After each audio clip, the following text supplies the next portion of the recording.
محرم میں حلیم بنانا کیسا ہے؟ کیا محرم میں شوقیہ حلیم بنانا اور کھانا جائز ہے؟ محمد زبیر. اور اسی سے ملتا جلتا ایک سوال ہے جی، حلیم کا تلفظ کیسے کریں؟ سبحان اللہ. محرم میں لوگ حلیم بنائیں گے تو کچھ حلیم کو دلیم کہہ رہے ہوں گے، کچھ سلیم کہہ رہے ہوں گے، کچھ وسیم کہہ رہے ہوں گے.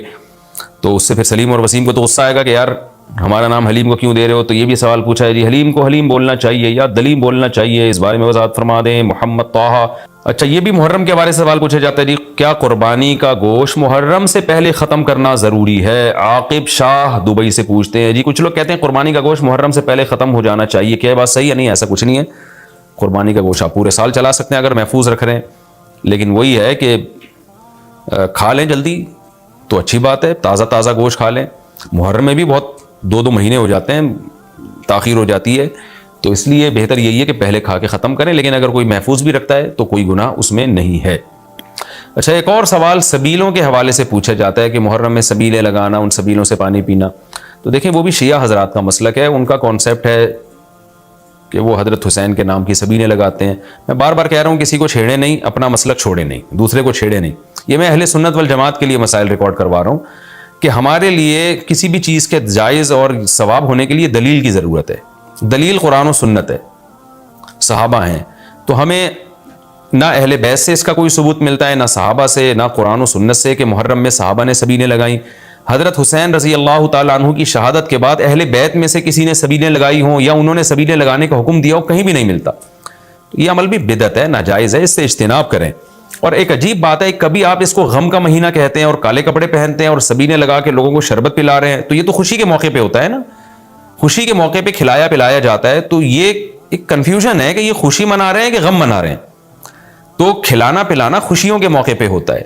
تو اس لیے آپ ان چیزوں سے اجتناب کریں، نہ سبیل لگائیں، نہ اس پہ کھڑے ہو کر پانی پئیں. جو لگا کے بیٹھا وہ اس کو چھیڑے نہیں، آپ تنگ نہ کریں، وہ اس کا مسئلہ ہے، اس کو چھوڑ دیں. دنیا میں بہت سارے فرقے ہیں، کس کس کو آپ قابو میں کریں گے؟ ملک میں انارکی پھیلتی ہے، ملک میں فسادات ہوتے ہیں. کسی سے نفرت کرنے کی ضرورت نہیں ہے، کسی کو ٹاؤنٹنگ کرنے کی ضرورت نہیں ہے، طنز تانے کی ضرورت نہیں ہے. جو لگا کے بیٹھا ہوا ہے لگائے، جو پی رہا ہے اس کو پینے دیں، چھیڑے نہیں. لیکن میں آپ کے لیے یہ کہہ رہا ہوں جو اس وقت میرا پروگرام سن رہے ہیں، اگر آپ قرآن و سنت ہی کو فالو کرتے ہیں، آپ اہل سنت والجماعت میں ہیں، یا تو میں بار بار کہتا ہوں پورے شیعہ ہو جائیں نا. پھر آپ ڈبل مسلکوں پہ چلنا تو یہ دنیا میں کسی کا بھی اصول نہیں ہے کہ آدھا ادھر آدھا ادھر، وہ تو کہیں کا بھی نہیں ہوتا. یا تو پورے ادھر ہو جائیں یا پھر پورے اہل سنت والجماعت بن جائیں. تو اہل سنت والجماعت کے ہاں یہ سبیلیں لگانا یہ جائز کام نہیں ہے، کیونکہ قرآن و سنت سے اس کا ثبوت نہیں ہے. لوگ کہتے ہیں کہ آدمی کسی کو شربت پلا رہا ہے، پانی پلا رہا ہے، تو پانی پلانا تو بڑا اچھا کام ہے. پانی پلانا اچھا کام ہے، پورے سال کسی دن کو خاص کر لینا یہ اچھا کام نہیں ہے. تو اس سے بدعت کی تائید ہوتی ہے. تو اگر کوئی پیاسا آپ کو نظر آتا ہے تو محرم میں ہو تو محرم میں بھی پلائیں، سفر میں ہو تو سفر میں بھی پلائیں. لیکن کوئی پیاسا نہیں ہے تو جیسے آپ پورے سال سبیلیں نہیں لگاتے تو محرم میں بھی نہ لگائیں آپ. کیونکہ اگر آپ پورے سال نہیں لگاتے، محرم میں لگا رہے ہیں، تو یہ اس کی علامت ہے آپ اس مہینے کو سبیل کے حوالے سے خاص ویلیو دے رہے ہیں. تو اس ویلیو کی آپ کے پاس قرآن و سنت سے دلیل ہونی چاہیے. دلیل نہیں ہے تو ہمارے پاس دلیل ہے. نبی صلی اللہ علیہ وسلم نے فرمایا، من احدث فی امرنا ھذا ما لیس منہ فہو رد وفی روایت فہو مردود. جو ہمارے دین میں کوئی بھی نئی چیز لے کر آئے گا، نبی نے فرمایا وہ مردود ہے، ہم نہیں اس کو ایکسیپٹ کریں گے.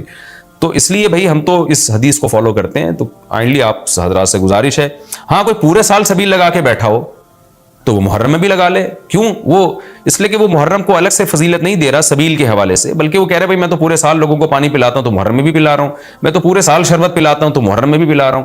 لیکن ایک آدمی سال کے 11 مہینے نہیں پلاتا، صرف محرم میں سبیل لگا کے بیٹھا ہے، اس کا مطلب وہ اس مہینے کو سبیل کے حوالے سے زیادہ ویلیو دے رہا ہے. اس ویلیو کے لیے میں نے کہا دلیل چاہیے. دلیل آپ کے پاس اگر نہیں ہے تو پھر وہ حدیث ہے جو ہمارے دین میں نئی چیز ایجاد کرے گا تو وہ چیز مردود ہے. اس لیے اس عمل سے بھی اجتناب کریں. دیکھیں، جنت میں جانے کے لیے ہمیں وہ کام کرنے پڑیں گے جو اللہ رسول نے بتائے ہیں، اور اس میں اپنی طرف سے ایڈیشن کرنا یہ ناجائز ہے. اس عمل کو شریعت میں بدعت سیئہ کہا جاتا ہے. محرم میں حلیم بھی بناتے ہیں لوگ، تو بے اصل چیز ہے، بدعت ہے. کو ثواب سمجھ کے کریں گے، بدعت ہے. بعض لوگ کہتے ہیں ہم ثواب سمجھ کے نہیں کر رہے، ویسے ہی سب بنا رہے ہیں تو ہم بھی بنا رہے ہیں. تو بدعت کی تائید تو ہو رہی ہے نا. آپ پورا سال پڑا ہے حلیم کھانے کے لیے، آپ کو کیا مصیبت ہے کہ آپ محرمی میں دیگ پکائیں؟ پورے سال کیوں نہیں پکا رہے تھے آپ؟ تو جب ایک رسم معاشرے میں غلط رسم پھیل جاتی ہے تو اس کا بائیکاٹ کرنا چاہیے. تو آپ نہ بنائیں، کسی اور مہینے میں بنا لیں. آپ تو پوری رات دیگیں چل رہی ہوتی ہیں، مذہب کے نام پہ تو یہ کام نہ کیا جائے نا. اور جو لوگ کہتے ہیں مذہب کے نام پہ نہیں کر رہے، ہم تو ویسے انٹرٹینمنٹ کر رہے ہیں، تو یار کسی اور دن کر لو بھائی، تم پورا سال پڑا ہوا ہے نا، ہم نے کب کہا ہے کہ آپ دیکھیں نہ پکائیں، آپ پکائیں پوری پوری رات گھوٹے لگائیں اس میں، کسی اور دن کر لیں آپ. تو اس لیے اسلام کو بچائیں خرافات سے. اسلام کو ہمارے ذمے ہے کہ ہم اسلام کو اسلام وہی ہے جو نبی لے کر آئے. الیوم اکملت لکم دینکم واتممت علیکم نعمتی ورضیت لکم الاسلام دینا. اللہ کہتے ہیں آج کے دن میں نے دین مکمل کر دیا. جب یہ آیتیں نبی پہ نازل ہو گئیں تو اس میں حلیم نہیں تھا، محرم کا حلیم، تو دین مکمل ہو چکا، اس کو رہنے دیں آپ. اور پھر وہی ہے کہ جب آپ روزہ رکھیں گے تو حلیم کھائیں گے کس وقت؟ رات کو آپ کھائیں گے تو رات کو تو ویسے ہی کم کھانا چاہیے، سونے کے لیے اللہ نے رات بنائی ہے، کھانے پینے کے لیے تھوڑی بنائی ہے رات. دن میں آپ نے روزہ رکھنا ہے، تو وہ یہ روزے سے بھی میچ نہیں کر رہا ہے جو حلیم ہے نا. اس لیے اس سے اجتناب کریں، ایوائڈ کریں. جو گلی کے لونڈے لپاڑے بنا رہے ہوتے ہیں ان کو محبت سے سمجھا دیں، یار اگلے دن بنا لو، باز آ جائے ٹھیک ہے، نہیں تو پھر نکل لیں آپ پتلی گلی سے، الجھیں نہیں لوگوں سے.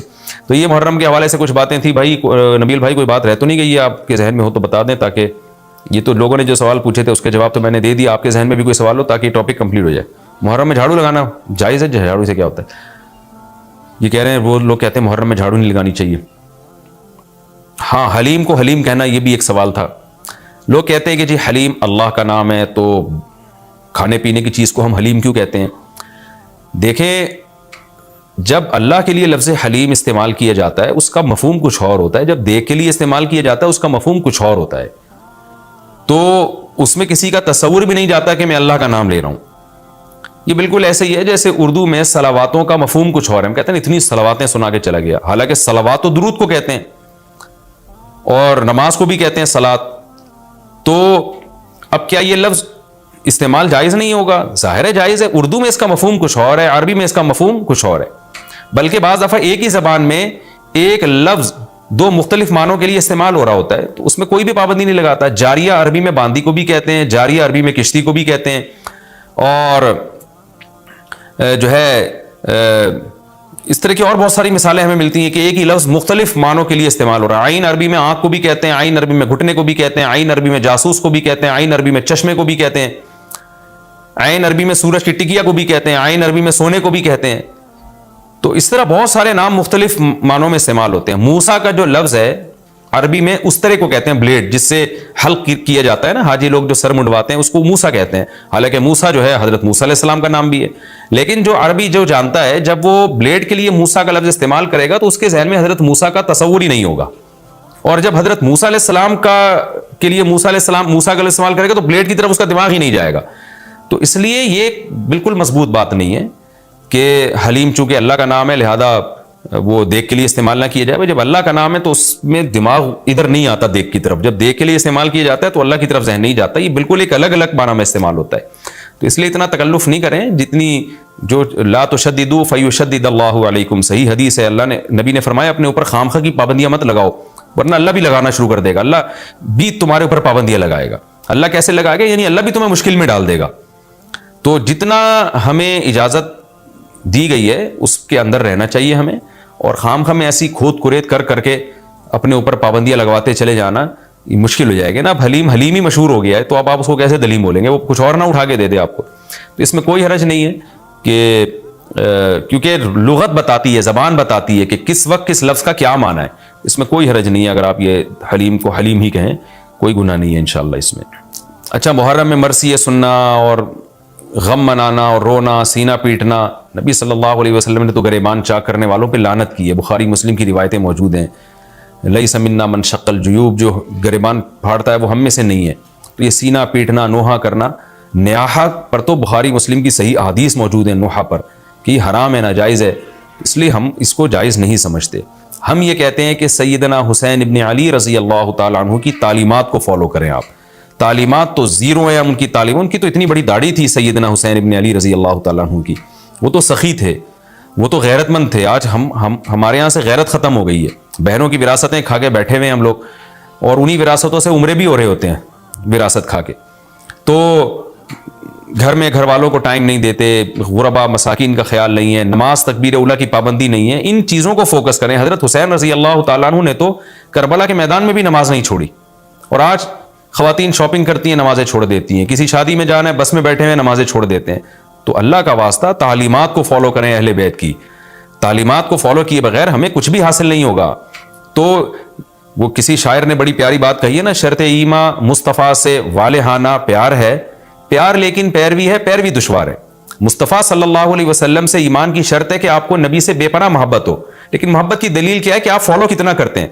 تو اہل بیت سے محبت یہ ایمان کا حصہ ہے ہمارے، اس محبت کے بغیر آپ جنت میں نہیں جا سکتے۔ لیکن آپ میں محبت ہے یا نہیں ہے، یہ کالے کپڑوں سے یا سینہ پیٹنے سے پتہ نہیں چلے گا، اس کا پتہ اس سے چلے گا کہ آپ ان کو فالو کتنا کرتے ہیں۔ تو یہ چند احکامات تھے، لوگوں نے سوال پوچھے تھے مسائل میں، تو میں نے ان کے جوابات دے دیے، اور کچھ مسائل محرم کے حوالے سے اور بھی ہیں، پھر وہ بعد میں یاد آتے ہیں۔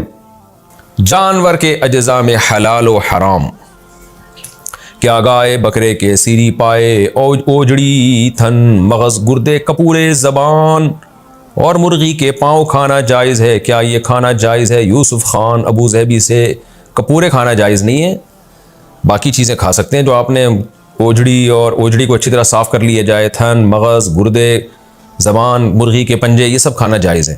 البتہ کپورے جو آپ نے جن باتیں پوچھیں ان میں کپورے کھانا جائز نہیں ہے۔ اس کی وجہ یہ ہے کہ وہ نجاست کا مقر ہے، نجاست اس میں بنتی ہے باقاعدہ، تو اس لیے وہ خبائث میں داخل ہے، سلیم الطبع انسان کو گھن آتی ہے۔ اسی طرح جانور کے جو ذکر ہے، جو پیشاب گاہ ہے، اس کو بھی کھانا جائز نہیں ہے۔ باقی اختلافی مسئلہ ہے، اہل حدیث لوگ کہتے ہیں کھانا جائز ہے، فقہ حنفی میں جائز نہیں ہے، تو اختلافی مسائل میں ایک فقہ کو فالو کریں آپ، دوسرے پہ رد نہ کریں آپ۔ تو امام حنیفہ کے نزدیک کیوں جائز نہیں ہے؟ لوگ پوچھتے ہیں اس کی کیا دلیل ہے، حدیث سے دکھاؤ، تو حدیث سے کھانا بھی ثابت نہیں ہے، کسی صحابی نے کبھی کپورے کھائے ہوں، حالانکہ لوگ تو عرب تو گوشت کھایا کرتے تھے۔ باقی حدیث میں صراحتاً ذکر نہیں ہوتا بہت ساری چیزوں کا، امام حنیفہ نے احتیاط کی بنا پر یہ قول کیا ہے کہ یہ جائز نہیں۔ وجہ اس کی ہے کہ قرآن جگہ جگہ کہتا ہے کہ تم پر خبیث چیزیں حرام ہیں، تو خبائث میں وہ پیشاب گاہ جو جس کو ذکر کہا جاتا ہے، جس سے پیشاب نکل کے باہر آتا ہے، تو یہ چیزیں انسانوں کے کھانے کی نہیں ہیں، یہ بھی سلیم الطبع لوگ ان سے بھی گھن کھاتے ہیں۔